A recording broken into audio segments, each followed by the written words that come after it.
Hi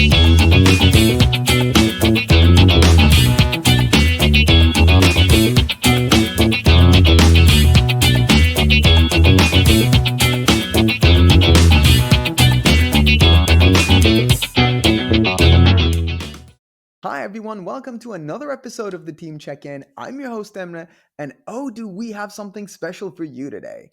But before we get to the actual episode and I introduce my guest to you, here's a little context. See, a while back I was doing a little reading on DEI and recruitment and job interviews, and across all these different blogs, this little trend caught my eye and it didn't sit right with me. Right? See, all these different blogs, they were treating the use of AI and AI-powered recruitment tools as this one solution fix all kind of thing. They were looking at AI and saying, hey, this is going to fix all the biases and all the other problems people are having with job interviews. And I just thought, okay, that can't be right. Right? See, I'm all for AI, but I just thought, okay, so there are some misconceptions about, the use of artificial intelligence in recruitment specifically and, just HR overall. But then I thought, okay, I need to do some research on this, maybe publish a paper, write an article, and just, participate in the discussion. Then I thought, hey, there are lots of people out there who are more knowledgeable about AI and human resources. So I should talk to these people. And then I said, hey, can I do this on company time and money? So I asked my boss, he gave me the green light. And for the past month, I've been doing some research on the use of AI in recruitment. And by far, the best part of this research has been the fact that I get to interview a lot of cool people about what they think about the use of, AI in the recruitment process, its limitations, its benefits, its implications, and so much more. Which brings me to my guest for this episode, Elder Figueiredo. And let me tell you something, I don't even know where to start with this guy. He's a top voice on LinkedIn when it comes to HR. He has so much experience as a human resources director in multiple different organizations. He's doing his PhD on human resources development policies, and he's a runner stacking up kilometers on kilometers and kilometers. He's also really fun to talk to. And this interview was not meant to be a part of the podcast, it was just strictly for the article. And then I thought, hey, what's to stop me from putting it on as a podcast episode? So that's what we're doing today. I'm sharing some of the research we're doing on the use of AI in recruitment. And I hope you have just as much fun as I had talking to Elder. So enjoy. But like before we start anything, Elder, thank you so much for doing this, and thank you so much for helping this little research. So today we're talking about AI and the ethics of using it in recruitment and just in HR in a general scope. So the first question would be, how do you define ethical AI in the context of recruitment? Well, thanks for the invitation. Regarding the ethical AI in the context of recruitment, I think the use of AI technologies that they should be designed, or they are supposed to be designed to implement in the recruitment respect, fairness, privacy, transparency, and accountability. So I think that's the promise of AI for recruitment. Because it's unavoidable, right? There's not a future where we don't use it, where we say, okay, no, this is not, yeah, let's just avoid it. We're definitely using it. But yeah, so that's the promise. So again, along the same line, so what are some of the benefits you see of like people using AI in the recruitment process? We can name some. I think the most obvious, it will be more efficiency. So because AI comes to automate repetitive tasks, it's not only on recruitment, but in recruitment in particular. And it's we hope it will speed also the recruitment process. Another one of the benefits will be scalability, because definitely AI, well implemented, it will allow the handling of large volumes of applications in a very effective way. Another promise of AI for recruitment should be the enhancement of the candidate experience, because one of the pain of for candidates today is that they don't have properly feedback on their application. So AI should be able to provide timely feedback and engage more with the as candidates. I believe they know that they are being answered by a machine, but in any case, it will, Mhm. for sure, it will increase the engagement of candidates with the different companies. And last but not least, I hope that it should improve also quality of hiring, because it will help leverage data to match Mhm. the candidates more accurately to the job requirements. So Yeah, I think that's always the idea with automation, right? It's the streamlining of these mundane and repetitive tasks. That's yeah, where it always begins, but somehow it always strays in different directions. And I'm really glad you brought the candidate experience up, because that is really important. That is yeah. because recruitment, when you're recruiting someone, even if it doesn't work out, it is still like your public image as a company, that person doing the Yeah. interview, and it's a part of your public image And as the company. you never know after a few years where that candidate will be. Can be your Exactly. client, can be your supplier, or it can be on the side of the client, just selecting a new provider, for Yeah, example. And if you exactly. treat it bad, it will come back to you. Yeah, so the question is, would a candidate rather have feedback from like even if it's like no, even if it's disclosed, how much would AI feedback mean to a candidate? Yeah, yeah. That's good. Um, I might be old fashioned. I still don't like interacting with bots that much. And we, we can talk about that also. oh yeah, that's Because another time. Just AI, in fact, AI, one of the misconceptions of AI yes. is about is it about to replace human recruiters? I say no, Hmm. no. AI should be seen as a tool to assist, or like Microsoft said, copilot, and Hmm. not replace human judgment. AI is complex, and another misconcept of AI is about being complex, completely objective, Hmm. which is also not true, because Yes. AI can inherit biases from training data or design of the process. So if you provide bad information, bad data for the system, it will Hmm. come out with bad decisions and bad data. And about human resources, about people and human recruiters, they are not getting replaced by AI. They will be helped, supported, and assisted by AI. Hmm. I mean, there are some use cases for it, definitely in application, like you said, in like the automation of Yeah. some mundane tasks. But like you said, one of the biggest misconceptions about AI is that it is completely objective. No, it's not. But yeah, just if you the you data know set.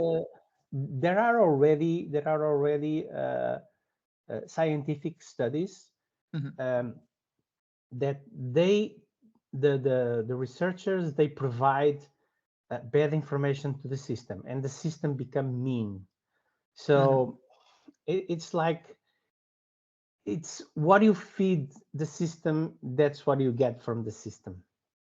Exactly. So, do you think using AI in recruitment can perpetuate biases instead of removing them? Yeah, yeah, that's there are proofs of that. So we can try at least to mitigate that, designing the AI systems or provide them with data uh, to help them to help AI ignore irrelevant personal information, for example, the gender of the candidate, the race, Mhm. etc., uh, and focus more on skills and qualification. And and of course, another we also need to have care to care about how we train AI, because if we train AI in our historical hiring data, Mhm. it may be helping AI continue the patterns of past biases. And I don't know what we can do to help AI avoid these um, Mhm. is try to provide them with the most diverse training data. So ensure the data reflects a diverse range of candidates as much as possible. Uh, Another thing that we may need to do is uh, uh, do regular audits on the system. So we should Mhm. periodically review AI decisions and processes to make sure that it's doing the job in a fair way. And most important at the end, most important for me, what we can do as a measure is bring transparency and explainability, because Mhm. implementing AI systems can help us also to get insights into how decisions are made. So we should ask the system, why are you taking the decision on Mhm. this candidate, specifically on this candidate? Because if the system provides you the information, I'll give you an example.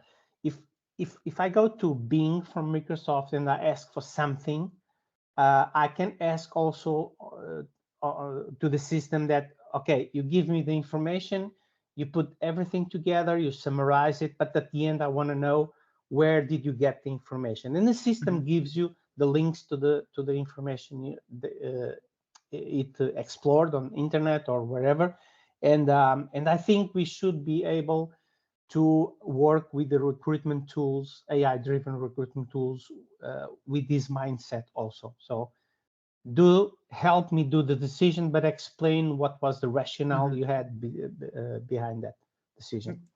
Yeah, transparency and accountability, right? Yeah, yeah, Those are the two main points, because account like you said, if we're using AI tools, accountability can vanish yeah, yeah, that fast. The machine did it. yeah. The algorithm picked it. Not Well, me, but no. the machine, if you use the ChatGPT Plus, for example, Mhm. it says that below there's a message saying that ChatGPT can make mistakes. So don't believe in everything we say. Exactly, So exactly. yeah, There have but been documented cases of lawyers using it and having major troubles in court, yeah, and lots of people who I I work have with a, are I have a yeah. personally, my mindset about AI, generally speaking, is I think we should use it as a personal assistant, a very intelligent, a Mhm. very knowledgeable AI assistant, personal assistant. That's how I use it. And the second mindset that is implemented in my mind is that for everything that I need to do, or I need to prepare, or I need to present, 80% it can be done by AI. So I Mhm. can use AI to make 80% of the regular job, bring all the information together, give me clues on how to do it, on how to assemble the information.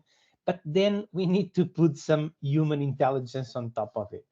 So we Mhm. need to make sure that Oversight. the we have the right context, we have the right amount of information, we have the right vision of the problem to make sure that all the information provided by AI can be used in exactly like it was presented by AI.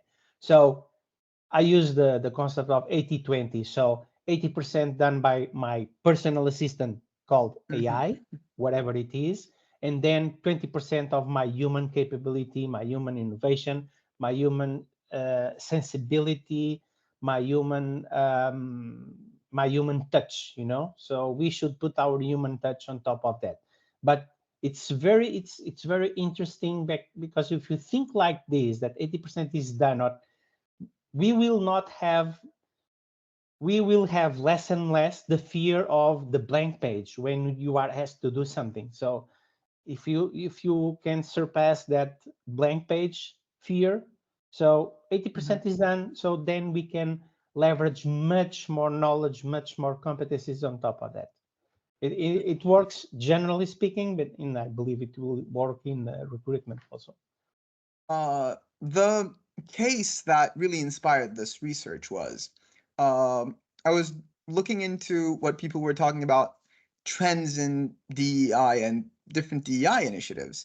And a lot of people seem to be under the impression that using AI in recruitment and in general would remove, performance review biases, eliminate them, and create a more open space for, a more diverse workforce. And there's a yes and no, right? It can be used that way. But one of the things that you said that kind of stuck with me was if you remove data like qualifications such as like gender or Yeah, race or anything, like just take them out, backgrounds, and just keep it on like uh, qualifications. But I think one of the biggest areas where uh, if we're just looking at the data might falter is that what are we left with? We're left with a university degree, the jobs, and so those become the qualifications. So who is going to those big Ivy League universities? So who can afford those big Ivy League universities? yeah, So that even that can become like a big, slippery slope of unintentional, even like the most well-meaning individual, filtering stuff out can actually help, damage, the diverse nature of a workplace. yeah, yeah, we can Yeah. we can dig, and we will always find a way to kind of make a discrimination Hmm. or something like that. But in fact, as humans, we use also our vision, and so it's one of our senses and one of the most Hmm. strongest ones. So, and as we look to a candidate, and as we used to say, the first 7 seconds are very critical Hmm. because we take all our assumptions, all our values, all our biases, Hmm. and we try and jump to conclusions that in 7 seconds you cannot make that type of conclusion. So I think AI can help us at least bring to us or to our attention as human recruiters uh, people that may be left, maybe leaving the process before if a human starts doing that. Hmm. So I believe, so I don't believe that AI is going to solve all of these biases and discrimination Hmm. uh, uh, uh, behaviors, but I believe it will be helpful to clean or to avoid some of our natural biases that depend on our experience, depend on our culture, depend on our education, depend on everything that formed us as humans. And so, and we are not capable to disconnect or Hmm. switch off the button that said no, I'm going to look to the candidate to his skills, his experience, whatever. Hmm. No, he have some kind of deficiency. He's black, he's white, he's whatever. So he's a man, he's a woman, he's a transgender, is or whatever. So I believe that AI can be helpful on that and bring to us into our attention as humans some candidates that otherwise should be Hmm. leaving the process way sooner. But I again, hope that. I hope but that. again, it's all in the data set. That's a It's leap of faith Yeah, on but AI. exactly, exactly. But again, it's all in how we train it. It's all Yeah, in yeah, how that is built. So, I'm not going to keep you for too long. I know you need to bounce in 25 minutes, and I'm not going to just make it like yeah, back to back. I'm not going to put like edge to edge. So, last question, and this is a bit of a hypothetical. yeah, So, uh, from the point of view of an HR director, uh, as a team, as like with a recruitment team, if your organization is starts using like I mean, I'm sure they're like already using it, but if your organization starts using AI powered like recruitment tools or anything, what are some of the measures you would take in order to make sure that the whole process remains ethical but still efficient? Well, I think we already touched some of those Mhm, points. So we should focus on fairness and non-discrimination measures. So we mhm, should ensure that all the AI systems treat all candidates equally. So it depends. So in that will I don't have any general criteria for that. mhm, So I think we must have that on our mind to make sure mhm, that we will do it as much as possible. Be fair and non-discriminative. So I think privacy is also one of the issues that we must be very, very, very aware. We should be able to safeguard personal information of candidates and do not and take them with privacy. I think it's there is a very important role of RGPD departments in the mhm, companies to make sure that we only use the information that is strictly necessary to do all of this.